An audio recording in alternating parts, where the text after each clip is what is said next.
नमस्कार। मैं कवि अशोक भाटी बात शुरू करूंगा 1978 से। 1978 में माधव साइंस कॉलेज के सामने हम कुछ छात्र अपनी बातों में तल्लीन थे।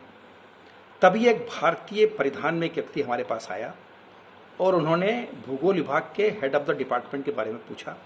हमने बताया कि वो अपने कक्ष में, वो चले गए।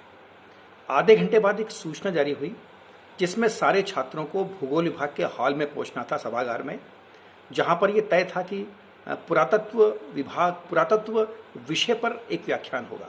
जब हम पहुंचे वहां पर तो हमें पता पड़ा, जानकर बड़ी सुखद अनुभूति हुई कि वही व्यक्ति जो हमसे विभागत के बारे में पूछ रहा था वही आज के व्याख्याकार होंगे। आप ताज्जुब करेंगे, 1.25 घंटे तक चले उनके व्याख्यान में, उनके भाषण में।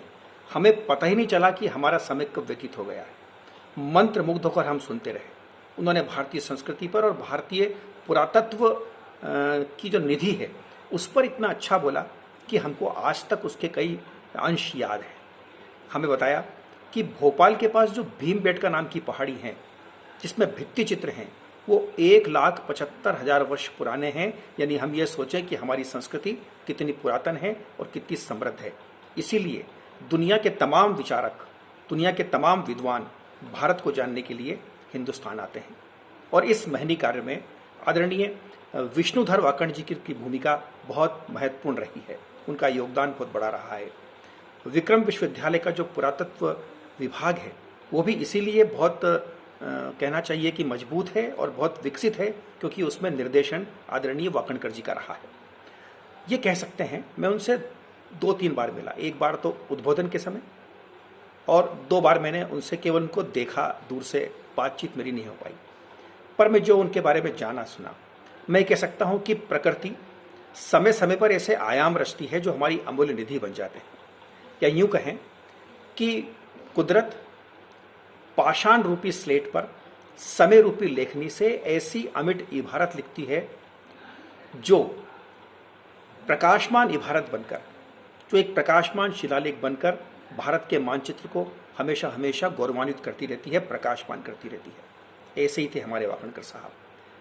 एक उनके इस योगदान से, उनकी खोज जो थी, चाहे उन्होंने नर्मदा पर खोज की, नर्मदा के आसपास रहने वाले लोक जीवन के बारे में उन्होंने बहुत कुछ बताया। उन्होंने मध्य प्रदेश के अन्य शहर रूनीजा, कायथा, इन सब के बारे में बड़ी ऐसी बातें बताई। मुझे एक बात उनकी अभी भी याद है कि उज्जैन के पास जो कायथा शहर है वो उज्जैन से भी पुराना शहर है, जो वरामिहिर गणितज्ञ वैज्ञानिक की भूमि है। यदि खुदाई की जाए तो ऐसे कई साक्ष्य मिलेंगे जो ये साबित करते हैं कि कायथा उज्जैन से भी पुराना शहर है। दोस्तों, मैं चूंकि कवि हूं तो अपनी 4-6 पंक्तियों में उनको इस तरह याद करूंगा। पोथियों के पृष्ठ सभी मोड़ मोड़ कर, पोथियों के पृष्ठ सभी मोड़ मोड़ कर, तुम गए हो अपनी विरासत को छोड़कर। संस्कृति मालवा की संस्कार निमाड़ी, संस्कृति मालवा की संस्कार निमाड़ी, किस्मत पे नाज करती है अनजान पहाड़ी। हैरान हैरान जमाना है यही सोच सोच कर, हैरान जमाना है यही सोच सोच कर, क्या कमाल किया उनकी उम्र खोज कर।